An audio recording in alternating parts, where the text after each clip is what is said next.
दरम्यान कृषी मंत्री माणिकराव कोकाटे यांनी याआधी सुद्धा एप्रिल महिन्यामध्ये शेतकऱ्यांबाबत वादग्रस्त वक्तव्य केलं होतं। त्यानंतर कालही त्यांनी एक वक्तव्य केलंय, तेही बघूयात। असं म्हणणं आहे की उभ्या पिकांचे पंचनामे केले जात आहे बुवा असं। ज्या हार्वेस्टिंग झालेले त्यांची तर पंचनामे करून काय करणार आहे? ढेकळाची पंचनामे करायची का? नाही, कांदे वगैरे ज्या पोळी कांदे वावरात आहेत त्यांचेच पंचनामे होतील, जे घरात आणून ठेवले त्याचे पंचनामे नाही करता येणार।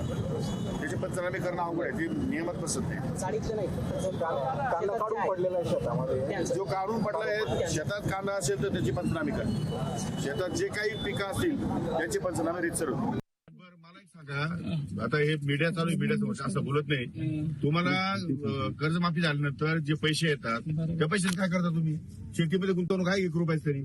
सरकार शेतीमध्ये गुंतवणुकीला पैसे देणार आहे तुम्हाला। आता पोखराच्या माध्यमातून तुम्हाला पाईपलाईनला पैसे आहेत, इरिगेशनला पैसे आहेत, तुम्हाला क्रॉपला पैसे आहेत, शेततळ्याला पैसे आहेत, सगळ्याला पैसे आहेत। भांडवली गुंतवणूक कोण करतं? सरकार।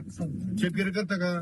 शेतकरी म्हणतो विम्याचे पैसे पाहिजे, याचे पैसे पाहिजे, मग साखरपुडे करा, मग लग्न करा। बरं का साहेब? विषय